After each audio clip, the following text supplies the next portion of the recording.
जय माता दी। जय माँ कामाख्या। जय श्री महाकाल महाराज। देव राधा ट्रस्ट सत्यवाणी चैनल से आप आज भैरव जी और शत्रुनाश के बारे में सुनेंगे। हमारे पास बहुत से मनुष्यों के फ़ोन आते रहते हैं कि हमारे शत्रु बहुत परेशान कर रहे हैं। कोई एक दूसरे का रिश्तेदार परेशान कर रहा है, तो किसी को कोई पड़ोसी परेशान कर रहा है, तो किसी को भाई बंधु परेशान कर रहे हैं, किसी का ज़मीन जायदाद से संबंधित झगड़ा चल रहा है परिवार वालों से तो परेशान हो रहे हैं, किसी ने ज़मीन के ऊपर कब्जा कर लिया तो परेशान हो रहे हैं। तो ये शत्रु बन जाते हैं। अब इन शत्रुओं को दूर कैसे किया जाए? तो हमारे पास आते कि साहब आप तो शत्रु नाश करने के लिए हवन कर दो शमशान में चल के। तो चलो भैया, शमशान में चल के शत्रु नाश हवन करा देते हैं। परंतु यदि उसकी भावना सही रही और वास्तव में उस व्यक्ति को सामने वाले ने परेशान किया नाहक बिना वजह, यानी कि उसकी मेहनत की कमाई से जो उसने धन संपत्ति खरीदी, उस धन संपत्ति से किसी और ने उस धन संपत्ति के ऊपर कब्जा कर लिया है, तो मान करके चलें उसके द्वारा किए गए कार्य अवश्य पूर्ण होते ही हैं। परंतु यदि वो जबरदस्ती किसी के ऊपर क्रिया करवाना चाहता है तो पहले उसके ऊपर उल्टी क्रिया हो जाती है। तो शत्रुनाश के बारे में आजकल हर तीसरा फ़ोन शत्रुनाश का होता है कि साहब मुझे शत्रुनाश कराना है तो आप हमारी कुछ मदद करें। तो आज हम शत्रुनाश कैसे करें?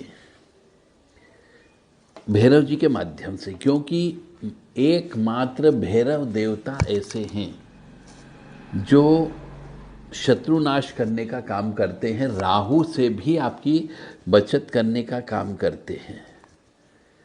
तो भैरव जी की पूजा करना चाहिए, भैरव जी की साधना करना चाहिए, भैरव जी का हवन करना चाहिए, भैरव जी को बलि देना चाहिए और भैरव जी का अनुष्ठान करना चाहिए, ताकि आपके जीवन में शत्रु उत्पन्न ही नहीं होगा, और हो गया तो शत्रु की ऐसी तैसी हो जाएगी। अब कहेंगे कि साहब हमने तो आज तक भैरव जी की पूजा ही नहीं की, हमने तो आज तक भैरव जी को कभी पूजा ही नहीं, कभी नाम नहीं लिया, तो इनकी पूजा की अर्चना कैसे करें हमें नहीं मालूम है। और कुछ लोग होते हैं जो भैरव जी की पूजा करने वाले होते हैं, तो वो मनुष्य से पूजा सही तरीके से नहीं होती और करवाई तो उसका फल नहीं मिला। तो आज हम आपको ये बताने वाले हैं कि भैरव जी की पूजा कैसे करना चाहिए और कैसे शत्रु नाश करेंगे। तो चलते हैं, माँ भगवती जगत जननी के चरणों में पहले सिर झुका लें।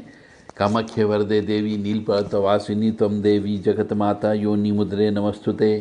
कामाख्ये काम संपन्ने कामेश्वरी हर प्रिये कामनाम देहि में नित्यम कामेश्वरी नमस्तुते।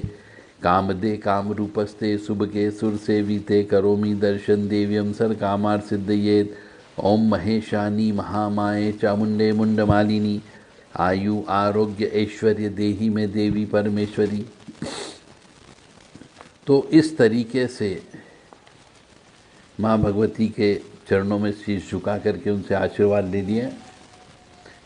तो चलते हैं। सबसे पहले मनुष्य को भैरव जी की उपासना करना चाहिए, और भैरव जी की उपासना या साधना करते हैं या हवन करते हैं तो किसी योग्य गुरु के सानिध्य में रह कर के ही यह उपासना साधना और हवन करना चाहिए, ताकि आपके शत्रु आपसे दूर हो जाए।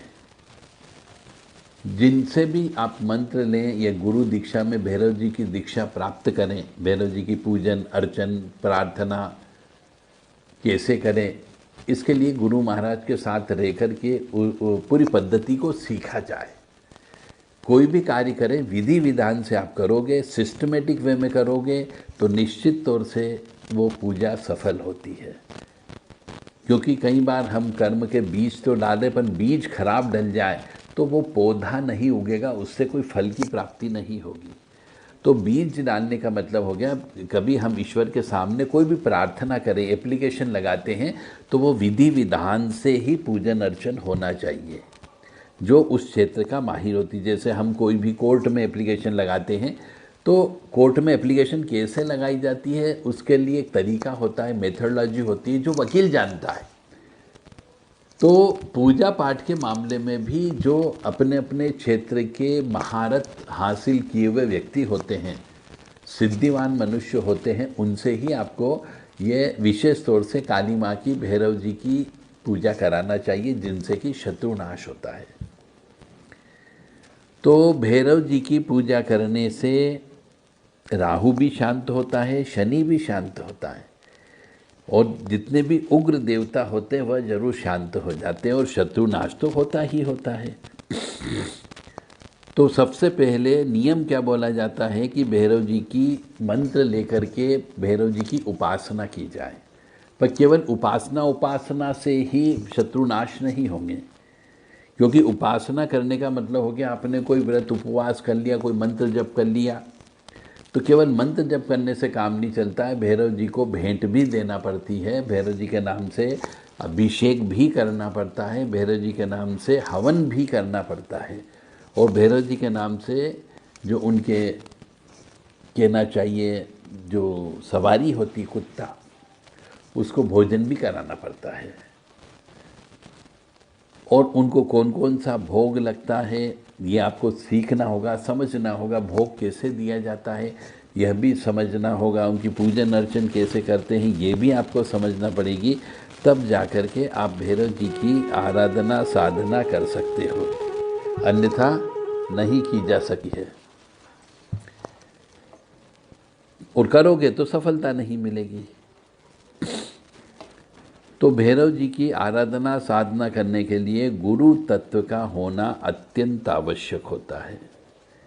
गुरु जी के साथ में रह कर के पहले उनकी पूरी आराधना पद्धति को समझें, साधना करने की पद्धति को समझें, उसके बाद आपको भैरव जी की खुद स्वयं जप तप और अनुष्ठान करना चाहिए। और जो भी मंत्र लें, क्योंकि भैरव जी के मंत्र उग्र मंत्र होते हैं, और चूँकि मंत्रों के बारे में कहा जाता है कि वह गुरु के सानिध्य में रह कर के करना चाहिए, या गुरु से मंत्रों को प्राप्त करके करना चाहिए, तब जा कर के जो है वो मंत्र काम करना प्रारंभ करते हैं।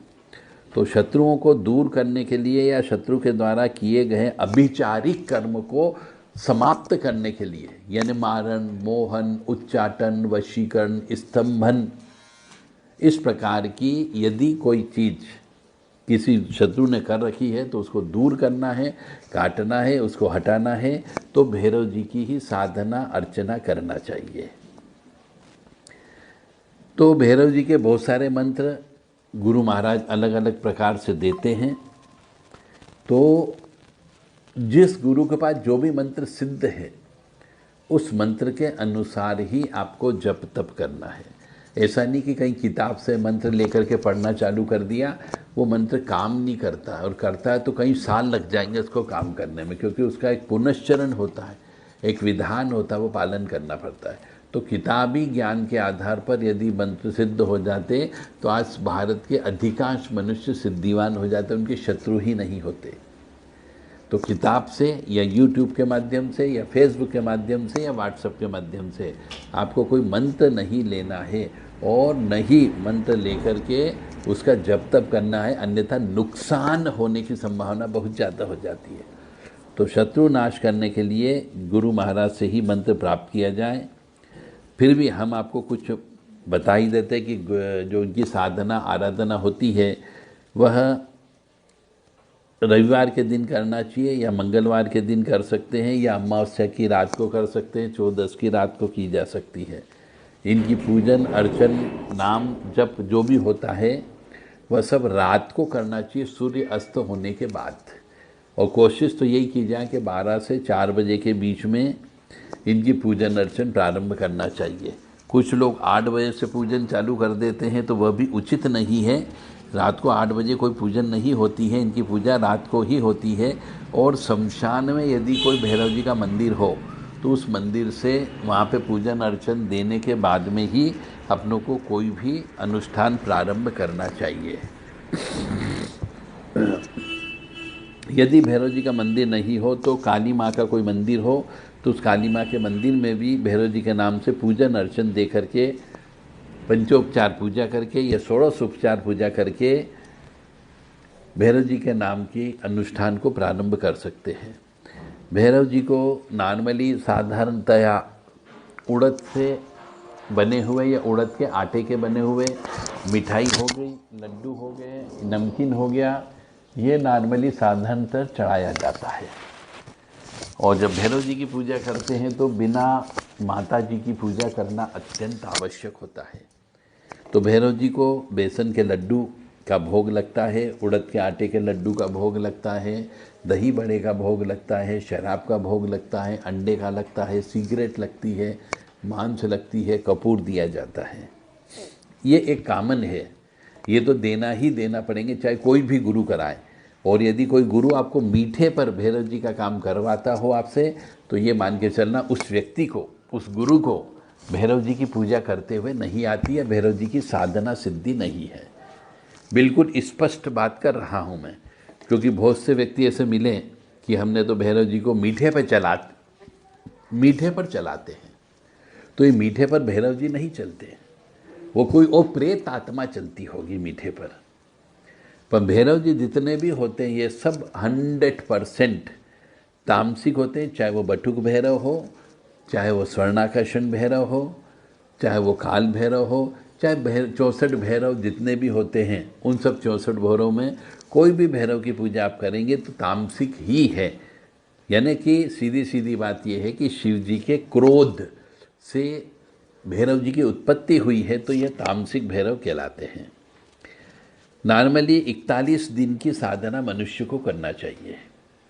अब 41 दिन में कितने मंत्रों का जप किया जाए ये कोई निश्चित नहीं है। कहाँ पर जप किया जाए ये जरूर है कि नदी किनारे करना चाहिए, या फिर शमशान में करना चाहिए, या फिर एकांत स्थान में करना चाहिए, या फिर जहाँ पर व्यक्तियों का ज़्यादा आना जाना नहीं हो वहाँ करना चाहिए, या फिर डेड बॉडी जलते हुए देखते हुए इनकी जप तप पूजन अर्चन करना चाहिए, तो सिद्धियाँ प्राप्त होती है। भैरव जी की जब भी साधना पूजन अर्चन करें, घर पे बिल्कुल भी नहीं करनी चाहिए। घर पे भैरव जी की मूर्ति की पूजा नहीं होती है, क्योंकि वहाँ पे परिवार रहता है, और जहाँ परिवार रहता है वहाँ पे भैरव जी की, शनि देव की, राहु की, या फिर काली माँ भी मान लीजिए, इनकी मूर्ति की पूजा घर पे नहीं की जाती। हाँ, जिनके कुल देवी या कुल देवता हैं वह उनकी पूजा कर सकते हैं, परंतु अन्य व्यक्तियों को इनकी पूजा घर पर नहीं करनी चाहिए। और 41 दिन की साधना होती है। इस 41 दिन की साधना में मनुष्य को यह कार्य करना चाहिए। अब ऐसा माना जाता है, तो इस प्रकार से भैरव जी की साधना को करना चाहिए।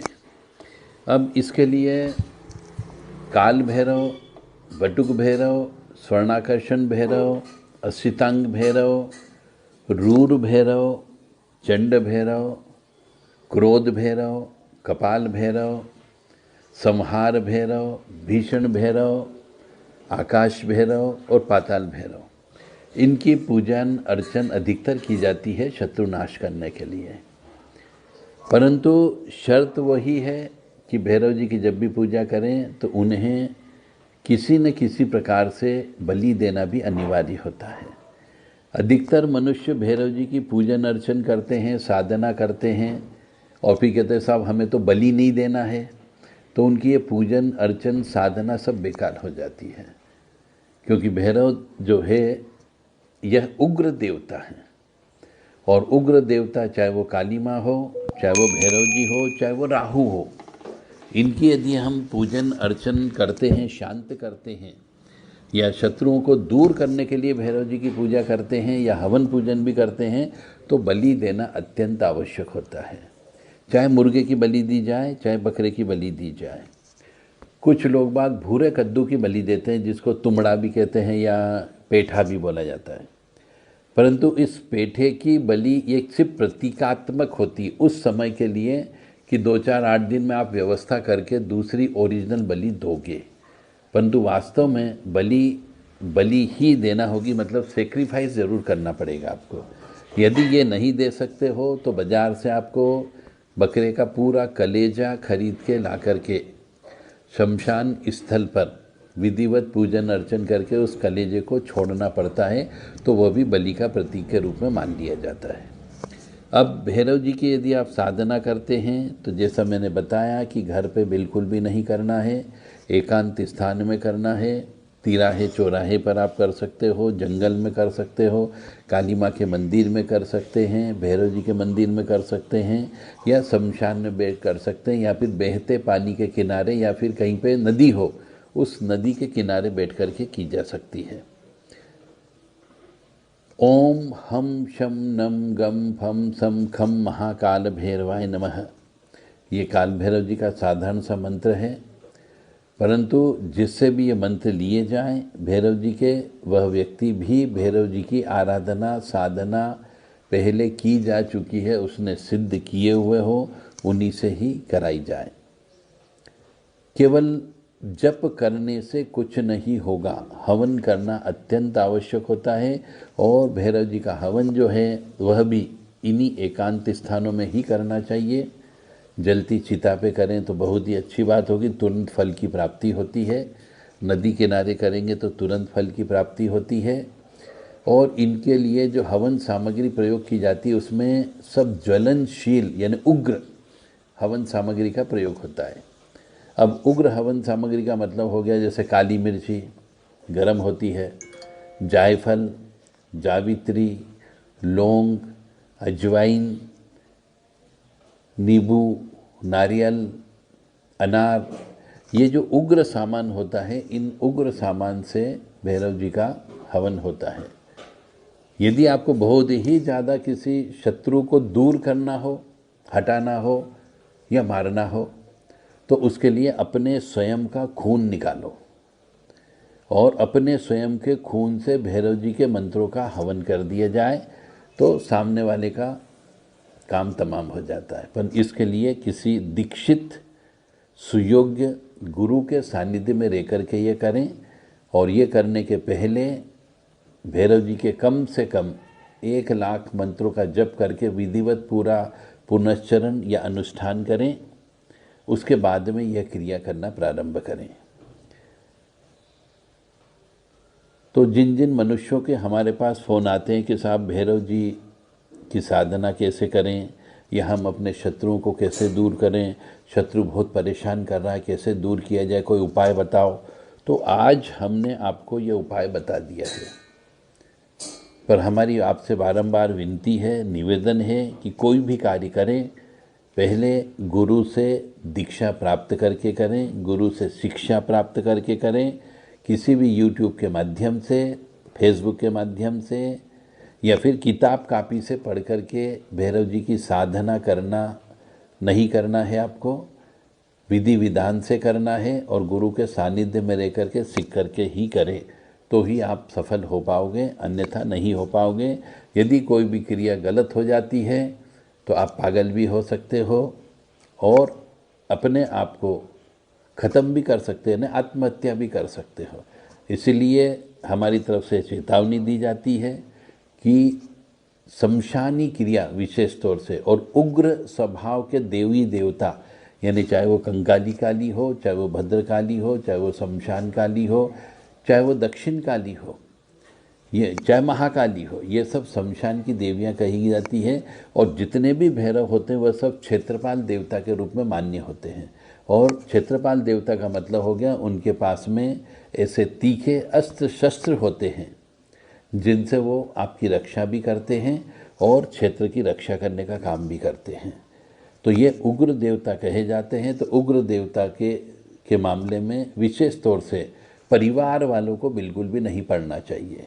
जिनके पत्नी हैं, जिनकी बच्चे हैं, माता पिता साथ में रहते हैं, ऐसे मनुष्य को इनकी काली माँ की या फिर भैरव जी महाराज की साधना विशेष तौर से नहीं करनी चाहिए। यानी परिवार वालों के लिए इनकी पूजन अर्चन निषेध है। परिवार वालों को केवल गणेश जी की पूजा करना चाहिए, भोलेनाथ की पूजा करना चाहिए, दुर्गा जी की पूजा करना चाहिए जो शेर पे सवारी होती, सौम्य स्वरूप जिनका होता है, और अपने कुल देवी देवता की आप पूजा कर सकते हो, और ज़्यादा कुछ हो तो आप लड्डू गोपाल की पूजा कर सकते हो। परिवार वालों को ये पूजा करना चाहिए, परंतु परिवार वालों को ये उग्र देवता की पूजन अर्चन साधना नहीं करनी चाहिए। हाँ, कभी कभार आप चाहें तो मंदिर जा सकते हैं, दर्शन करके आ सकते हो, परंतु यदि ये उग्र देवता के मंदिर शमशान की बाउंड्री में हो, और यदि आप शमशान की बाउंड्री में भी जाते हो तो दर्शन करने के बाद में आपको घर पहुंच करके सर्वप्रथम कपड़े सहित स्नान करना है, अन्यथा शमशान की कोई भी शक्ति आपके घर के अंदर प्रवेश करके आपको नुकसान भी पहुंचा सकती है। फिर आप कहोगे साहब हम तो भैरव जी की दर्शन करने के लिए गए थे और उसके बाद जब से वहाँ पे आए 6 महीने के अंदर घर के अंदर उठापटक चालू हो गई। इसलिए भैरव जी एक मंदिर अधिकांशतः या काली मंदिर कुछ जगह शमशान के अंदर विराजमान होते हैं और वो पावरफुल भी होते हैं, शक्तिशाली भी होते हैं। तो व्यक्ति वहाँ जाकर के कुछ मन्नतें मांगता है, तो भैरव जी मंदिर में जाकर के, शमशान के मंदिर में जाकर के मन्नतें भी नहीं मांगनी चाहिए।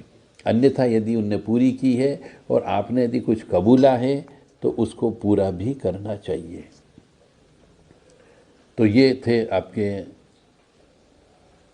अष्टभैरव, 10 भैरव भी हैं, 64 भैरव भी हैं, और भैरव जी का अष्टोत्तर शतनाम भी है।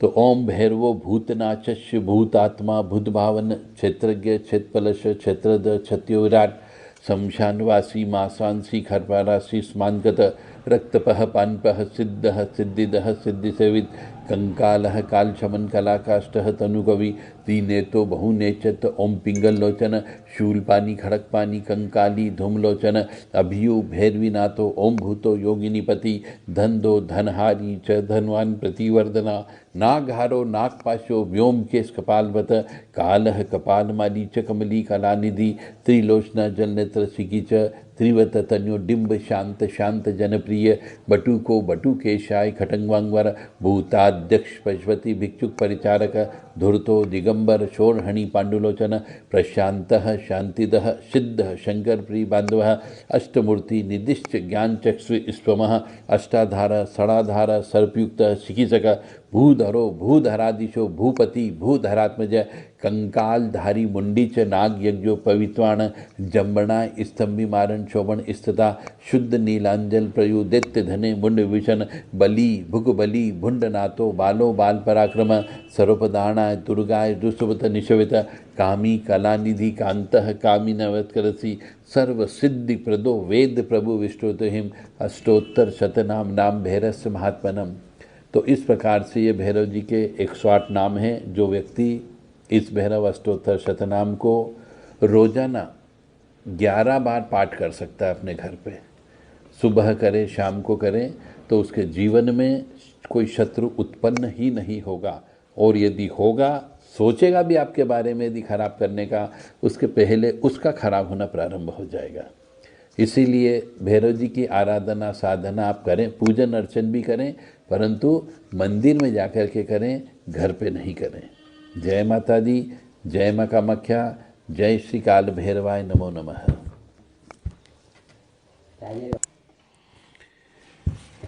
तो भैरव जी की साधना के लिए जो मंत्र लिया जाता है वो गुरु से प्राप्त करें, और साधना मंगलवार के दिन, रविवार के दिन, अमावस्या तिथि के दिन, शुभ मुहूर्त में, या फिर मासिक भैरव अष्टमी आती है उस दिन शुरू कर सकते हैं।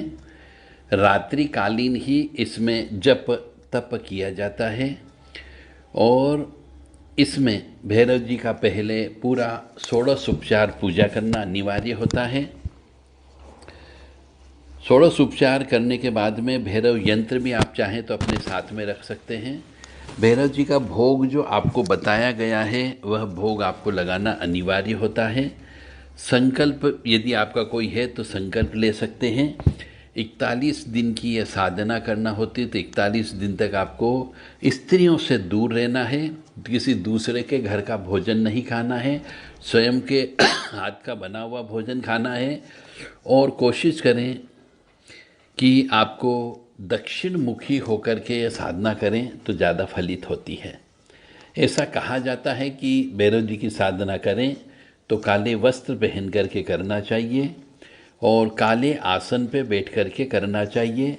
यदि आप माला जप करने में इंटरेस्टेड हैं तो आपको रुद्राक्ष की माला को विधिवत प्राण प्रतिष्ठित कराने के बाद में उस माला से जप करना चाहिए। ऐसा नहीं हो कि माला आप कहीं बाजार से खरीद लाएं और जप करना प्रारंभ कर दें। पहले माला को शुद्धिकरण करना होती है, वह शुद्धिकरण अवश्य कर लें, महामृत्युंजय के जप अवश्य कर लें, उसके बाद उस माला से जप करना चाहिए। इसमें काले तिल, उड़द और शराब इससे भी मिला करके आपको हवन करना चाहिए। और साधना में कभी भी डरना नहीं चाहिए। यदि आपको किसी प्रकार की कोई भी आवाज़ आती है तो वह सिर्फ अपने गुरु से ही शेयर करें। और इस प्रकार की साधना आपको जादू टोने से रक्षा करती है, टोने टोटके से रक्षा करती है, नज़र दोष से रक्षा करती है। और यदि घर के अंदर कोई नकारात्मक ऊर्जा है तो उससे आपकी रक्षा करती है। परंतु जो भी साधना करें गुरु के सानिध्य में रह कर के, गुरु से आदेश लेकर के ही प्रारंभ करें। साथ में रक्षा कवच अवश्य अपने साथ में रखना चाहिए।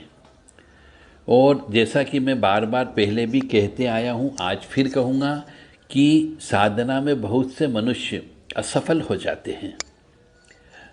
तो वो असफलता क्यों होती है? क्यों 41 दिन में हम अपने शत्रुओं को दूर नहीं कर सकते? क्योंकि आपकी साधना में कहीं न कहीं कमी रहती है। कोई जो नियम बताए गए हैं उन नियमों का पालन नहीं करते। हमारे वीडियो इसीलिए बड़े बड़े होते हैं, आधे घंटे के, 1 घंटे के, कि हम जो भी चीज़ बताते हैं पूर्ण बताते हैं, अधूरा ज्ञान नहीं देते हैं।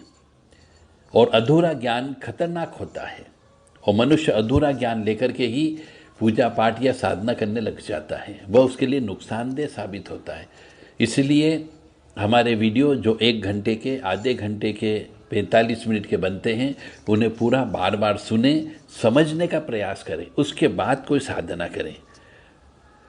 तो साधना मार्ग का जो उद्देश्य होता है वह उद्देश्य होता है कि हमें उस शक्ति की शरण प्राप्त हो, वह शक्ति हमें अपनी शरण में ले ले ताकि हमारी रक्षा हो सके और इस आवागमन के चक्कर से हमें मुक्ति मिल सके। तो भगवान शिव के अनुसार जब भगवान शिव जी को क्रोध आया था उस समय पे भैरव जी की उत्पत्ति होती है। तो भैरव जी के लिए ऐसा माना जाता है कि कोई भी ज्ञान हो भैरव जी से संबंधित, वह सब ज्ञान गुरुमुखी होना चाहिए।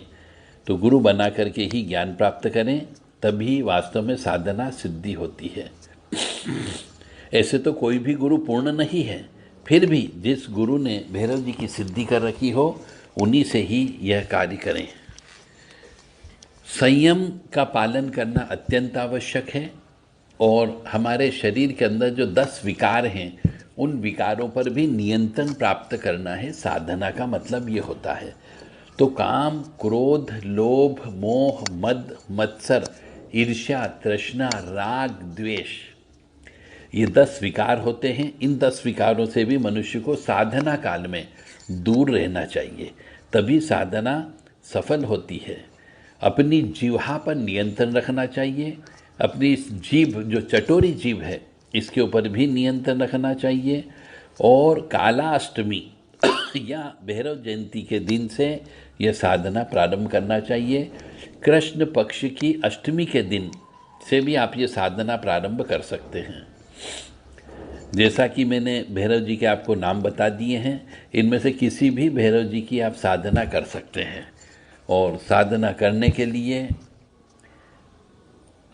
उचित योग्य गुरु अवश्य होना ही होना चाहिए। और जो भैरव जी की साधना करता है उसे बहुत सारे दुखों से मुक्ति मिल जाती है, पिछले जन्म के पाप कर्मों का नाश हो जाता है। और जब साधना पूरी हो जाए तो जो भैरव जी के बड़े बड़े स्थान हैं, उन बड़े बड़े स्थान पर जाकर के भैरव जी की विशेष पूजन अर्चन करना चाहिए, भेंट पूजा देना चाहिए। जैसे काशी के भैरव जी हो गए, उज्जैन के भैरव जी हो गए, इनका नाम प्रसिद्ध है, तो इनके यहाँ जाकर के पूजन अर्चन अवश्य देना चाहिए और प्रसन्न करना चाहिए। अर्ध रात्रि में यानी कि 12 बजे से ही इनकी पूजन अर्चन प्रारंभ करना चाहिए। कोशिश करें जब भी भैरव जी की साधना करें तो फलाहार का प्रयोग करें, ज़्यादा नमक मिर्ची का प्रयोग बिल्कुल नहीं करना चाहिए। और भैरव जी की सवारी कुत्ता है तो कुत्ते को भोजन भी कराना अनिवार्य होता है। भैरव जी की जब भी आराधना साधना करते हैं तो साथ साथ दुर्गा जी, काली जी, शिव जी, इन सब की भी साधना थोड़ी थोड़ी संक्षिप्त रूप से करना चाहिए, क्योंकि बिना इनके दूसरे देवी देवताओं की पूजा किए बिना भैरव जी की सिद्धि प्राप्त नहीं होगी। और जो भैरव जी की आराधना साधना करता है, उनकी कृपा प्राप्त हो जाती, उसकी अकाल मृत्यु नहीं होती है। इसलिए भैरव जी की उपासना करना चाहिए। भैरव जी की बहुत सारी कथाएं भी बताई गई हैं, परंतु वो भी साधना काल में पढ़ना चाहिए। और भैरव जी का एक नाम दंडपाणी भी है, तो दंडपाणी नाम भी कुछ उनकी विशेष कथा से जोड़ा गया है, इसलिए भैरव बाबा को दंडपाणी किया गया है। यानी कि भैरव बाबा को उनके पापों के कारण दंड मिला था, इसलिए भैरव जी को कई दिनों तक भिखारी की तरह रहना पड़ा, भटकना पड़ा। इस प्रकार कई वर्षों के बाद वाराणसी में इनका दंड समाप्त हुआ था, इसलिए इनको दंडपाणी के नाम से भी जाना जाता है। पहले भी हमारे द्वारा भैरव जी की उपासना से क्या लाभ होता है, भैरव जी को सिद्ध कैसे करें, इस संबंध में वीडियो पहले बनाए जा चुके हैं। यदि किसी धर्म प्रेमी बंधु को चाहिए तो वो वीडियो आपको भेजा जा सकता है, ताकि आप भैरव जी की साधना कर सकें और उपासना कर सकें। क्योंकि भैरव जी तांत्रिक कर्मों की सिद्धि में सहायक होते हैं और काले देवता हैं, उग्र देवता हैं, इसलिए तंत्र में ही इनका प्रयोग होता है। तो बिना इनकी कृपा के कोई व्यक्ति इनकी साधना नहीं कर सकता। तो इनकी साधना करने के लिए जो मंत्र होता है उसका बाकायदा विनियोग करना होता है, न्यास करना होता है, हृदय आदि न्यास होता है, ध्यान भी बोलना पड़ता है, इनका मंत्र जप करना पड़ता है। और जब साधना पूरी हो जाती है तो मारण, मोहन, उच्चाटन, स्तंभन, वशीकरण, ये सब कार्य भी बहुत आसानी से संपन्न हो जाते हैं। इन्हीं को ही षटकर्म कहते हैं। तो कुछ मनुष्य भैरव जी को सिद्ध करके इन्हीं के माध्यम से ये षटकर्म करने का कार्य भी करते हैं और अपने परिवार का पालन भी करते हैं। ग्रह बाधा यदि होती है उग्र देवता की, यानी कि राहु की, शनि की, केतु की, मंगल की, तो इन उग्र ग्रह हैं ये, इन उग्र ग्रह से जो कष्ट आने वाला है उस कष्टों को भी भैरव देवता की साधना उपासना से कम किया जा सकता है। तो जिनका शनि खराब हो, जिनका राहु खराब हो, जो कि मनुष्य को जीवन में सबसे ज़्यादा कष्ट देते हैं, तो ऐसे मनुष्य को जिनका राहु खराब हो, शनि खराब हो, ऐसे मनुष्यों को भैरव जी की उपासना साधना करना चाहिए, जिससे वह 3-4 देवताओं को अपने साथ कर सकता है और कष्टों को कम किया जा सकता है। और जैसा कि हम आपसे कह रहे हैं कि मनुष्य के जीवन में शत्रु तो उत्पन्न होते ही रहते हैं, तो शत्रुओं से दूर करने का काम भी भैरव जी कर देते हैं।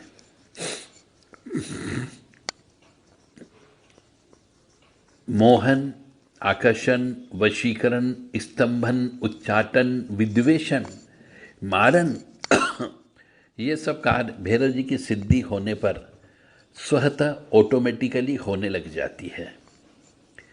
और इसके लिए अनुष्ठान किया जाता है, हवन किया जाता है, जप किया जाता है, मार्जिन किया जाता है, तर्पण किया जाता है, ब्राह्मण भोजन किया जाता है, तब जाकर के कोई भी अनुष्ठान पूर्ण होता है। भैरव जी कौन है, भैरव जी की सिद्धि कैसे प्राप्त करें, वीर और भैरव में क्या अंतर है, इसके ऊपर भी हमने पहले वीडियो बनाया जा चुका है। भैरव जयंती को कैसे मनाना चाहिए, भैरव जी को प्रसन्न कैसे करें, इसके ऊपर भी एक वीडियो बनाया हुआ है।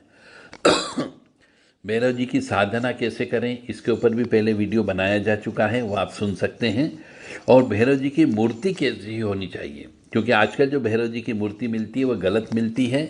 तो भैरव जी की मूर्ति जो उनके ध्यान के अनुसार है, कैसी मूर्ति होना चाहिए, वह भैरव जी की मूर्ति के बारे में भी हमने एक वीडियो बनाया हुआ है। भैरव जी की उपासना साधना से आप रोग कैसे कम कर सकते हो, बीमारी कैसे कम कर सकते हो, इसके ऊपर भी एक वीडियो पहले बनाया जा चुका, वो भी आप सुन सकते हैं।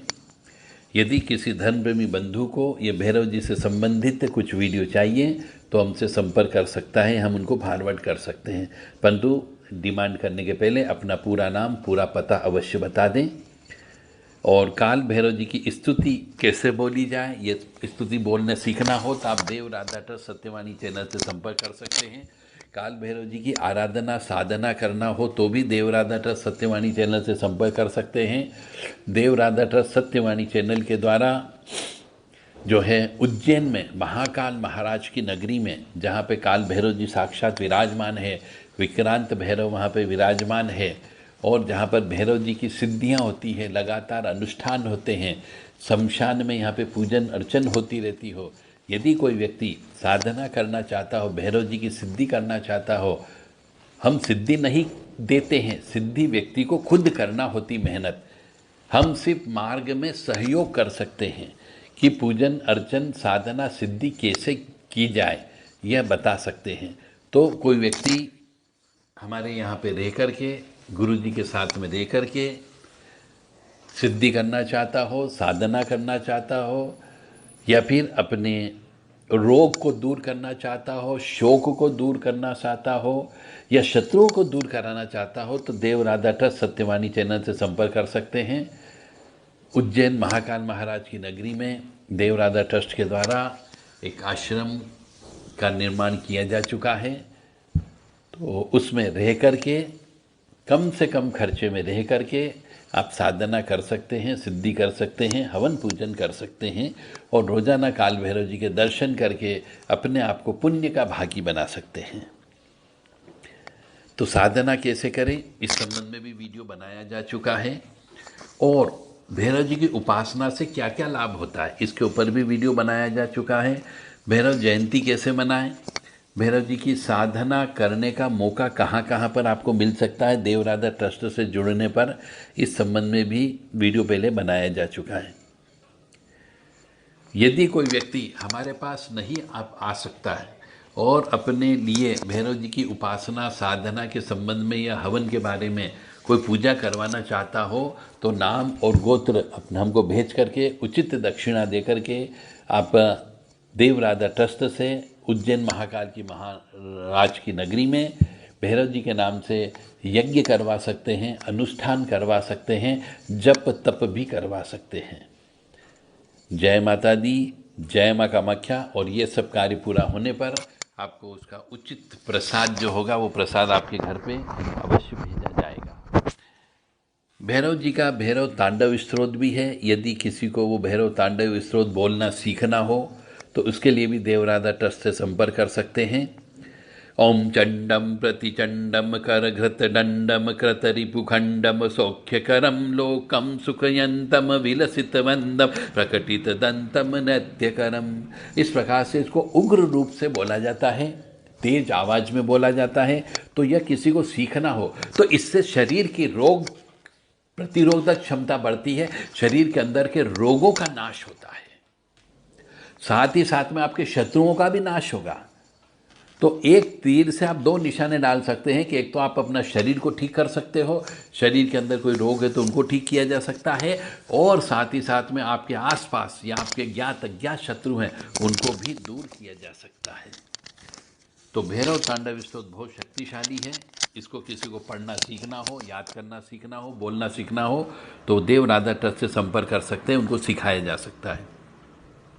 ओम चंडम प्रतिचंडम करघृतदंडम कृतरिपुखंडम सौख्यकरम लोकम सुखयंतम विलसितवंदम प्रकटितदंतम नत्यकरम डमरूध्वनि शंखम करतल वसंतम मधुर हसंतम लोकभरम भज भज भूतेशम प्रकट महेशम भैरवेशम कष्टहरम चरचित सिंदूरम रणविबुधम दुष्टविदूरम निश्रीनिकरम किंकिणरावम त्रिभुवन पावम खर्पसासम पुण्यभरम। तो इस प्रकार से इस मंत्र को भी आप सीख सकते हैं और अपने जीवन में खुशियाँ ला सकते हैं और दुष्टों का नाश कर सकते हो। भैरव जी का जब भी पूजन अर्चन करते तो उनका उतारा भी मनुष्य को याद होना चाहिए कि उतारे में कौन कौन से सामान रखते हैं। किसी के दुख दर्द कम करना हो, रोग कम करना हो, वो चीज़ भी आप देव राधा ट्रस्ट से आकर के सीख सकते हैं। भैरव जी की साधना करके फिर उनका उतारे का तरीका आप सीख सकते हैं कि उनमें कौन कौन सा सामान लगता है। तो इस प्रकार से भैरव जी के ऊपर पूरा संपूर्ण A to Z कुछ भी चीज़ आप सीखना चाहते हो तो देव राधा ट्रस्ट से संपर्क कर सकते हैं। ओम भैरवाय नमः, ओम ब्रीम महाभैरवाय नमः, ओम ब्रह्म काल भैरवाय नमः, ओम ब्रह्म भैरवाय नमः, क्रीम क्रीम काल भैरवाय नमः, ओम नमो रुद्राय नमः, ओम कपिल भैरवाय नमः, ओम त्रिलोकनाथ भैरवाय नमः, ओम अष्ट भैरवाय नमः, असितंग भैरवाय नमः, रूढ़ भैरवाय नमः, चंड भैरवाय नमः, ओम क्रोध भैरवाय नमः, ओम उन्मुक्त भैरवाय नमः, ओम कपाल भैरवाय नमः, ओम भीषण भैरवाय नमः, ओम सहार भैरवाय नमः, ओम नमः शिवाय, ओम नमः शिवाय, ओम नमः शिवाय। ओम महादेवाय विद्महे रुद्रमूर्ते धीमहि तन्नो शिव प्रचोदयात्। ओम मृत्युंजय महादेव त्राहि मां शरणागतम जन्म मृत्यु जरा व्याधि पीड़ितम कर्मबंधने। तो भैरव जी के बारे में ये पूरी संपूर्ण जानकारी देव राधा ट्रस्ट से आप सुन रहे हैं। फिर आप आएंगे, सीखेंगे तो आपको और भी जानकारी जो हम समय अभाव की वजह से आपको नहीं दे पा रहे हैं वह आपको दी जा सकती है। आपदा को दूर करने के लिए, विपत्ति से में सुरक्षा से लिए, बुरे ग्रह को, दोषों को दूर करने के लिए, बुरी नज़र से बचाव करने के लिए, धन और व्यापार में लाभ वृद्धि के लिए भैरव जी की पूजन अर्चन साधना आप चाहें तो हमारे माध्यम से करवा सकते हैं। देव राधा ट्रस्ट सत्यवाणी चैनल आपको सुखी रखने के लिए, समृद्ध रखने के लिए कृत संकल्प है, बशर्ते कि आप आगे बढ़ कर के आप सहायता मांगेंगे तो आपकी सहायता अवश्य की जाएगी। 9893128047 7649862712 9977831616 और 79872885 ये नंबर है व्हाट्सएप नंबर। इन पर आप अपना पूरा नाम, पूरा पता, phone number, mobile number, pin code number दे करके अधिक जानकारी प्राप्त कर सकते हैं। जय माता दी, जय माँ कामाख्या। ओम हम शम नम गम फम सम खम महाकाल भैरवाय नमः। इस साधना के दौरान आपको तावीज़ बनाना भी सिखाया जाएगा ताकि आप किसी की रक्षा भी कर सकते हो तावीज़ बना करके दे करके। यदि किसी को घर परिवार में रोग है तो रोग को दूर किया जा सकता है। परिवार में मतभेद है, पारिवारिक कलह है, उसे दूर किया जा सकता है। मुकदमे चल रहे हो तो मुकदमे में भी जीत हासिल हो सकती है। शत्रुओं से परेशान है, जीवन को खतरा अनुभव हो रहा है तो आप भैरव जी की साधना कर सकते हैं। घर में दरिद्रता अत्यधिक हो गई हो, दरिद्रता से पीड़ित हो तो भी भैरव जी की साधना की जा सकती है। और आकस्मिक घटनाएं ज़्यादा घटती हो, कठिनाई उत्पन्न होती है जीवन जीने में तो भैरव जी की साधना कर सकते हो। राज्य से, सरकार से, पुलिस से भय हो तो भैरव जी की पूजन अर्चन करना चाहिए। और यदि जीवन में अन्य किसी प्रकार की कोई समस्या है तो उसे भी भैरव जी की साधना से आप शांत कर सकते हैं। जय माता दी, जय माँ कामाख्या, जय श्री महाकाल महाराज। ओम हम शम नम गम भम सम खम महाकाल भैरवाय नमः। इस साधना के दौरान भैरव जी की स्तुति, भैरव जी के मंत्र, भैरव जी की आराधना, भैरव जी के कवच, ये सब इत्यादि भी सिखाए जाते हैं। सीखना आपके ऊपर निर्भर करता है। बहुत से मनुष्य कहते हैं कितने दिन में सिखाओगे? अरे आपके कितने पुण्य हैं उसके ऊपर डिपेंड करता है कि आप कितने दिन में सीख लोगे। 2 दिन, 4 दिन, 8 दिन, 10 दिन, 15 दिन, महीना भर भी लग सकता है। यह आपकी ग्रास्पिंग पावर के ऊपर डिपेंड करता है। तो काल भैरव कवच भी बना करके उस साधक मनुष्य को दिया जाता है और बताया भी जाता है कि काल भैरव जी का कवच कैसे तैयार किया जाता है। भैरव जी का अर्थ जैसा कि मैंने बता चुका हूँ कि ये भय का हरण करने वाले, आपको जिंदगी में भय नहीं लगेगा, ये मान करके चलें भैरव जी की आराधना साधना से। जय माता दी, जय माँ कामाख्या, जय श्री महाकाल महाराज।